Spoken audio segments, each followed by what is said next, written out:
This is LBC from Global, leading Britain's conversation. Speak to Sadiq. The Mayor of London, Sadiq Khan, takes your calls. It's 10:04 on the 1st of February. This is Sadiq Khan, bringing you your latest edition of Speak to Sadiq on LBC. I'm here for the next 30 minutes, although James drags it out for 45, taking your calls.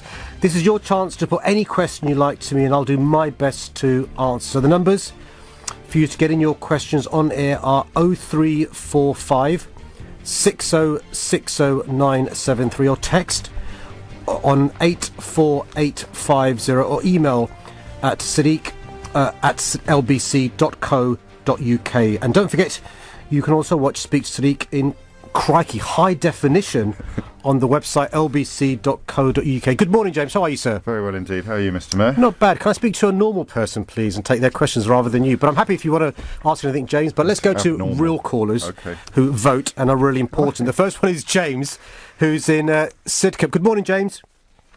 Morning, Sadiq. I hope you're well. Not bad, mate. Not bad.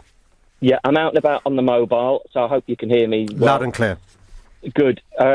I'm a housing specialist, over 35 years, so guess what I'm going to ask you about.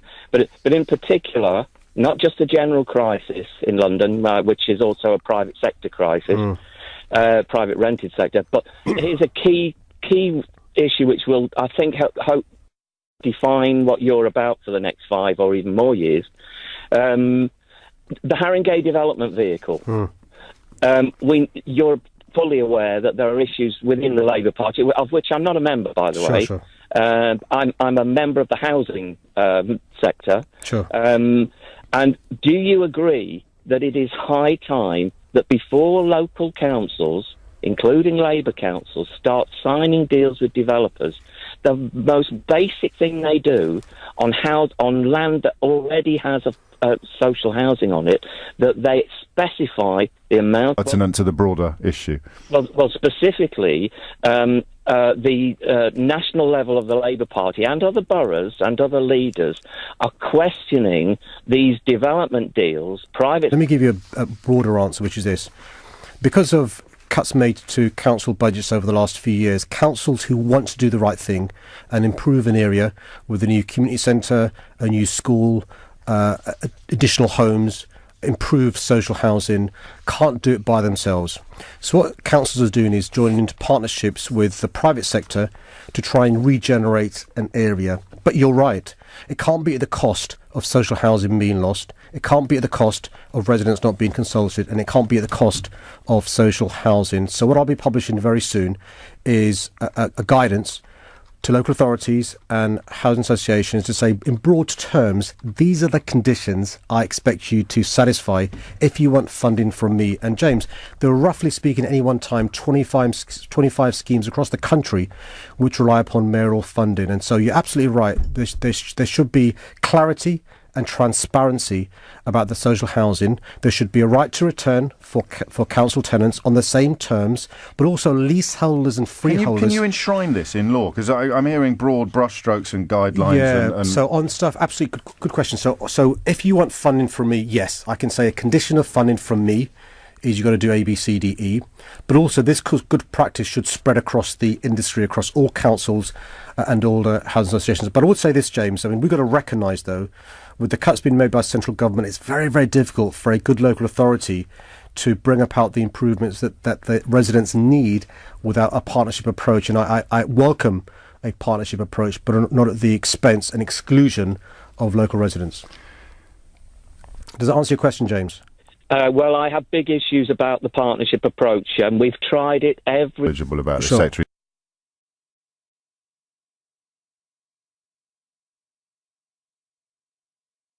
He's worked in it for his entire life and quite often provides a sort of role of unofficial guide to me. But just to reassure James, matters, yes. James, I've recently rejected a estate regeneration scheme in Barnet, and James, the Cautional homes in London. I do expect there to be more homes in London, and they will be good quality, high density homes. And I don't apologise for asking developers and councils to make sure future schemes are good quality, high density homes.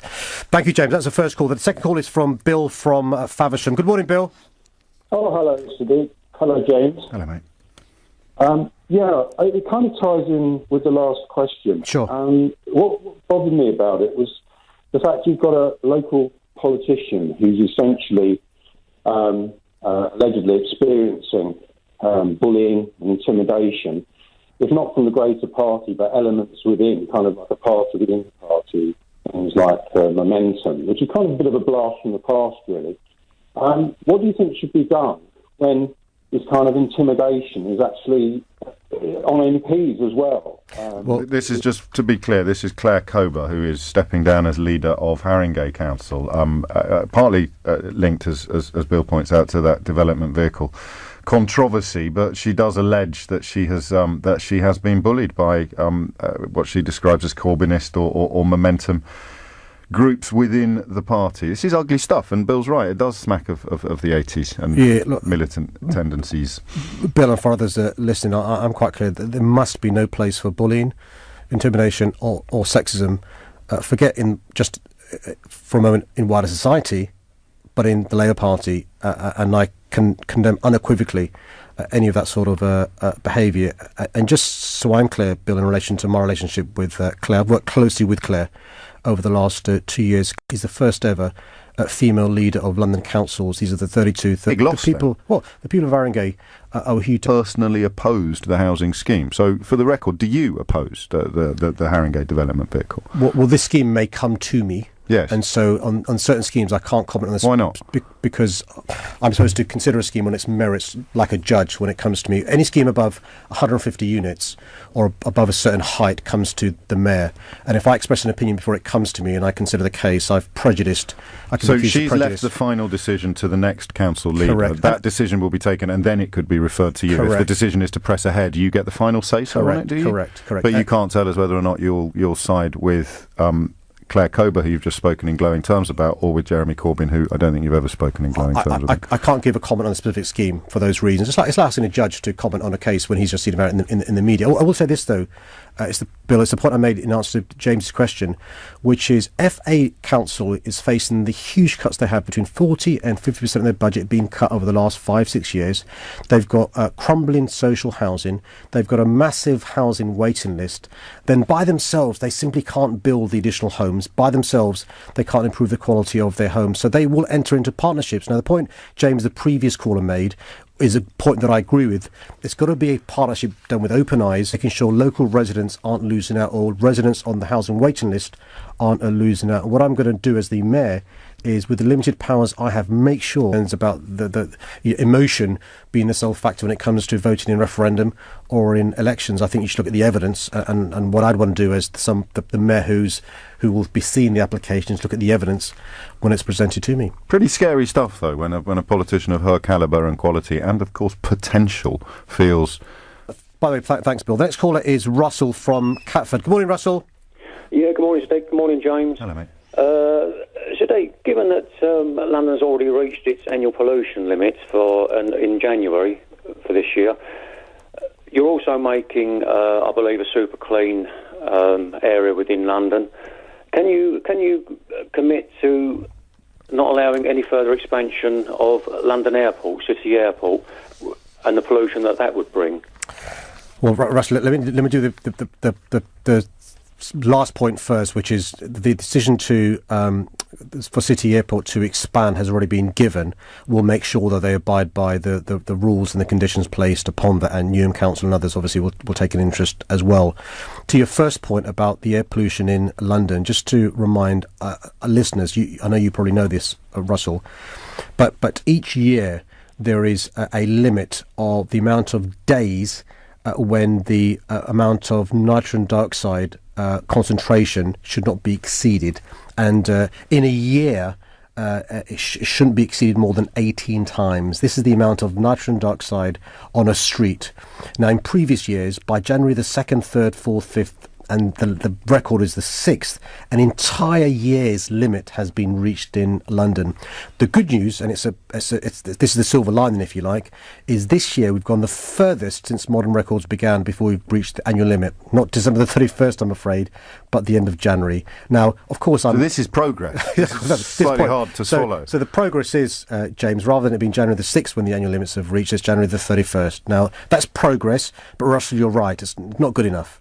And so we're bringing in a whole range of measures from ultra-low emission zone, the T-charge, cleaning up our buses, no more diesel taxis, no more diesel buses, more walking and cycling. But you're right, Russell, we can't on the one hand do all these things and allow developments to take place which it leads to more air pollution. That's why one of the reasons I'm against a new runway at Heathrow Airport, and that's one of the reasons why we're keeping a very close eye on City Airport. I say this though, Russell, roughly speaking, half of the toxicity comes from transport, half. The other half comes from construction, comes from housing, comes from the river.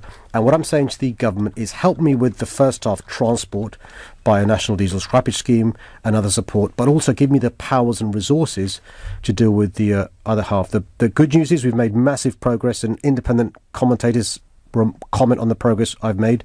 The bad news is I've got one hand tied behind my back because of government policies and government inaction. I'd had to do a double take when I saw this story, and it's not under your remit. It's an independent decision taken by Hackney and Islington councils, but they're banning petrol and diesel cars from parts of their patches. They've gone considerably further than you have. 9 streets in Hoxton and Shoreditch will be subject to fines of up to 130 quid if you find yourself on one of them in a petrol or a diesel car. What Hackney isn't consulting on is in some parts of their borough, the most concentrated, dense parts, to have only the cleanest vehicles entering there.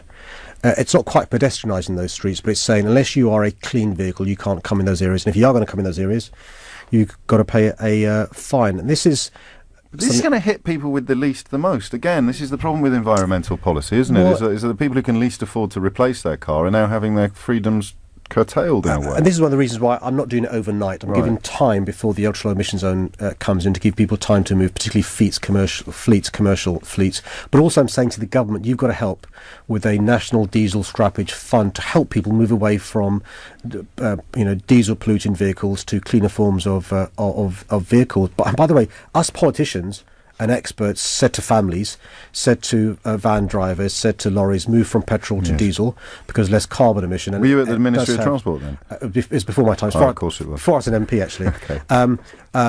But experts said that. But actually, inadvertently, we've led to more NOx and more particulate matters. And what I'm saying is, rather than a rush back to petrol, we should be helping these low-income families, taxi drivers, van owners to move away from diesel. That's why I'm in favour of a steady progress towards doing that. I'm criticised by some for not moving fast enough, but there's a very good reason why I'm doing it in a sensible manner. Speaking of deadlines, today is the deadline that the TfL legal boss Howard Carter gave the Garden Bridge Trust to cough up the minutes from their board meetings, isn't it? He demanded that they do so. They haven't. Do you know what's going on there? Yeah, what's remarkable is the Garden Bridge Trust aren't divulging their minutes. So these are not, we're not asking for state secrets or things that could, harm their commercial interests. By the way, they've wound down. Yes. So you can understand why some things are commercially sensitive because you're a business and because it may give an advantage to your competitors or whatever. I can't think of any good reason why the Garden Bridge Trust shouldn't hand over these minutes. Let's wait and see.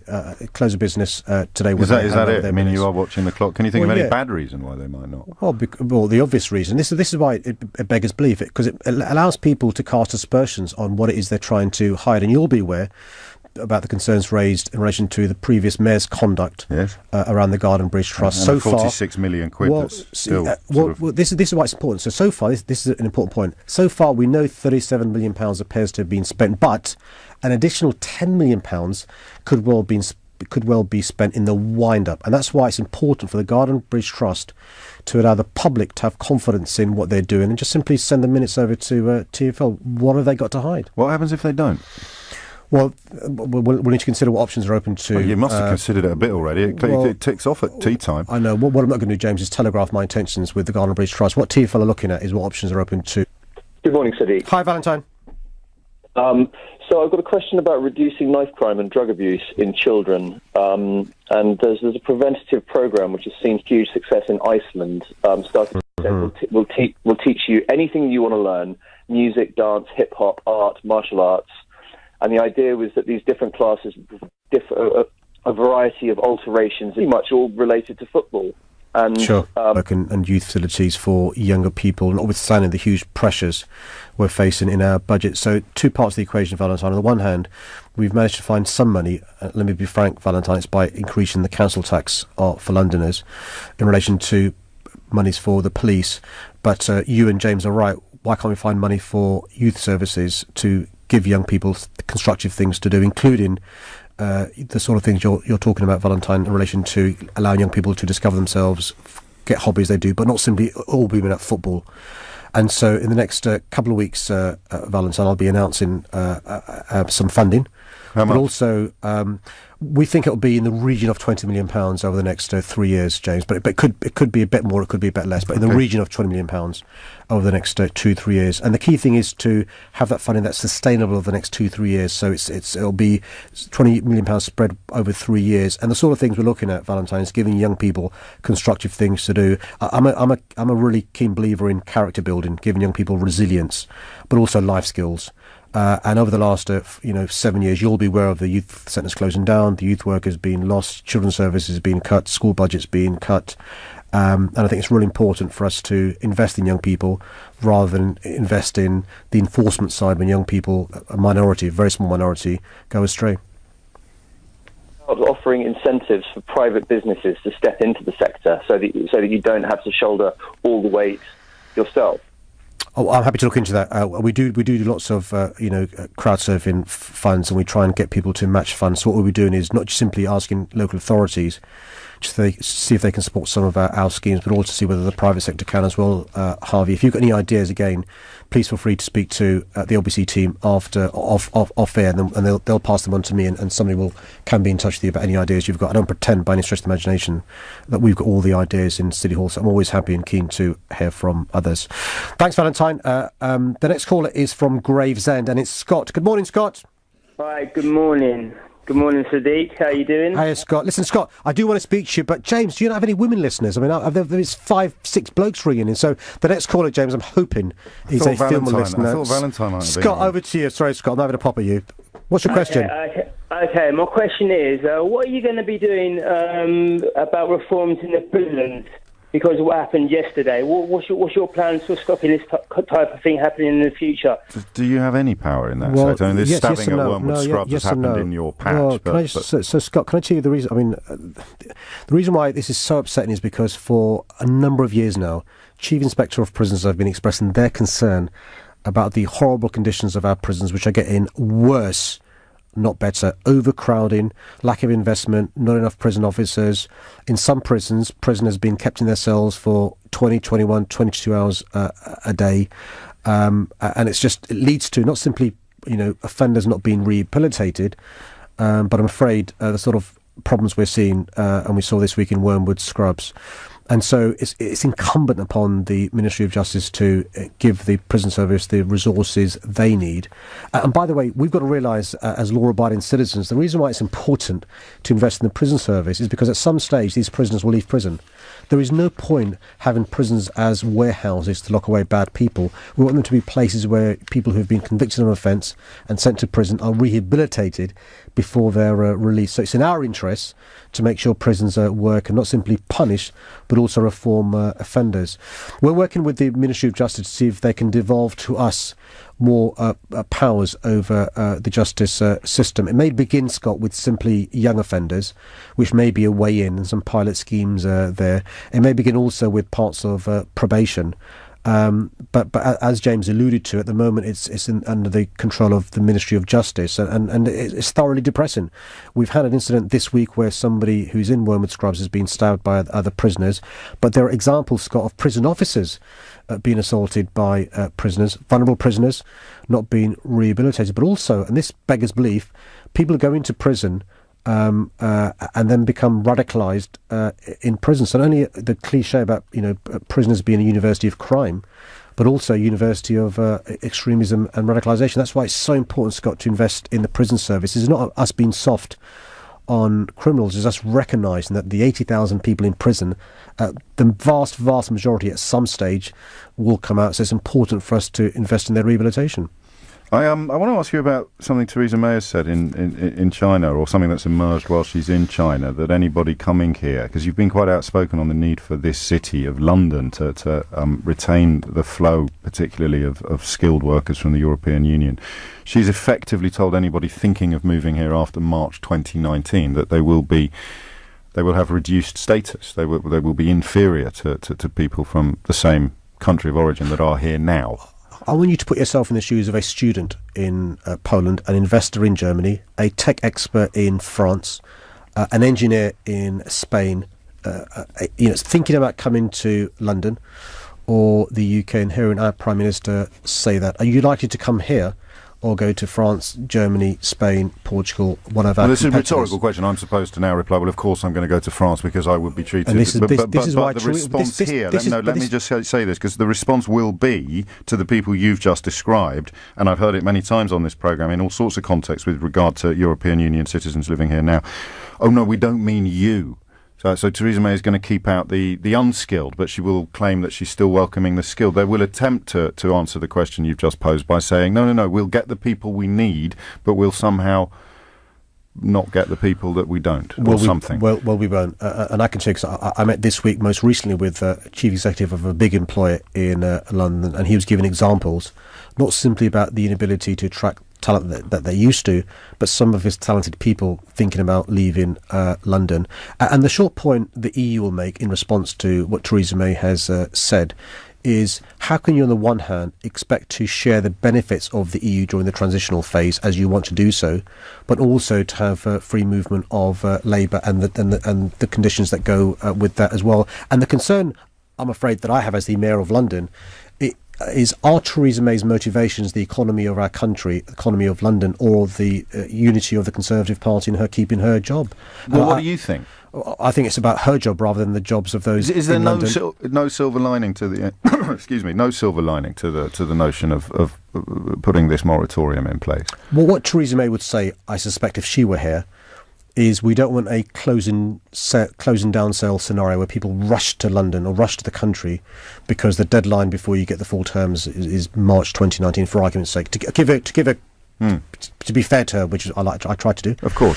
There's no evidence of that, by the way. There's no evidence people are rushing to come here before the closing down sale finishes. Actually, the evidence is people are leaving here and choosing to go to our competitors. And look, I think 9,000 net plus in the first quarter. Yeah, and this is a problem. And the report that's going to be published imminently from the government's own experts will show that as a consequence of migration going to the tens of thousands, it means, I'm afraid, our economy being less vibrant, less jobs being created, and businesses doing less well. And so we shouldn't pretend.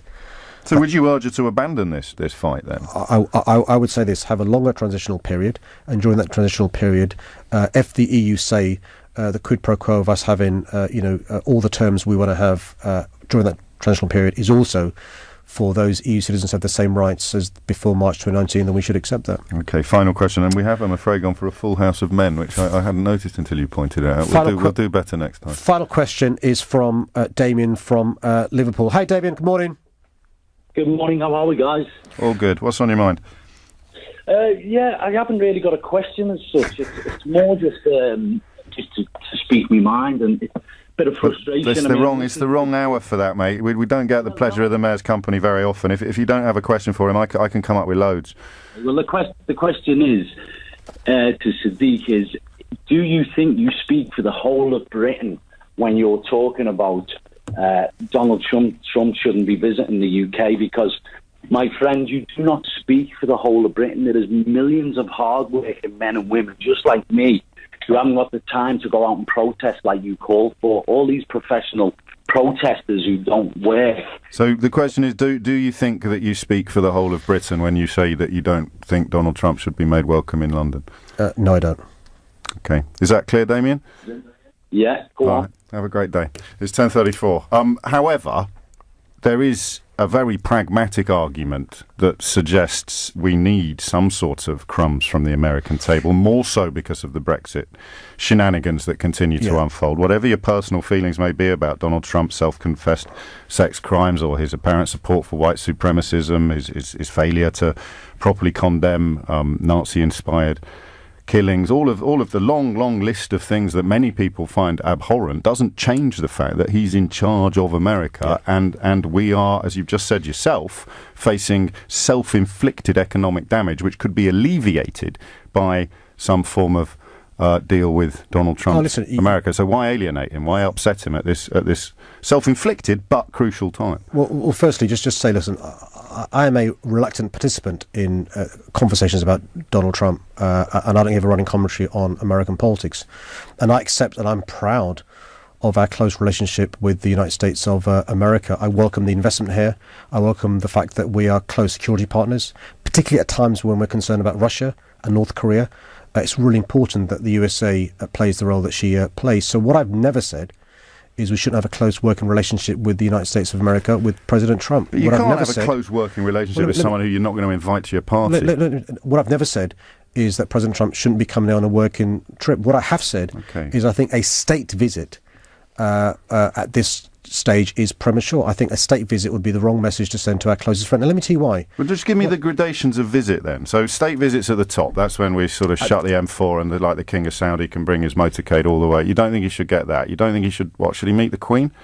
It's not for me to devise such an opinion. You're a subject of Her Majesty. Do you think she should be sitting down with the Queen? I think we should have a close relationship with the USA, with America. What I don't think we should be doing is being scared to say how we feel about certain issues. Look, the relationship with the USA is different to our relationship with Russia or China or Uganda or Saudi Arabia. These guys are our closest friends.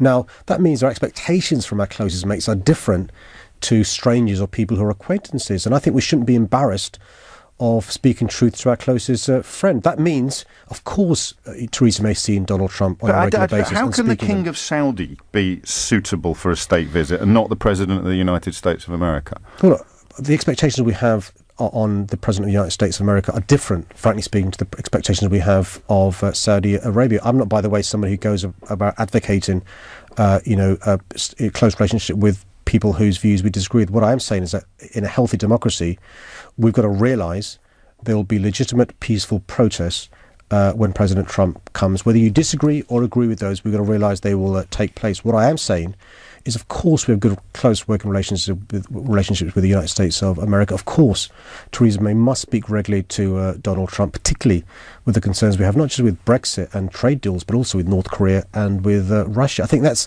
distinctly different. Will you meet him yourself if he comes? From a state visit. Will you shake his hand? If he asks to meet me, I will meet with him. I'm not sure about shaking hands because he plays these sort of games with shaking hands, and I'm not sure if I could hold his hand for 5 minutes as he requires. Trudeau. Go for the Trudeau model. You don't have to worry about that. Will you seek a meeting with him? No, it's for him to ask to. If he wants to meet with them, I'll be, of course, happy to meet with him. I thought you were going to take him to your home.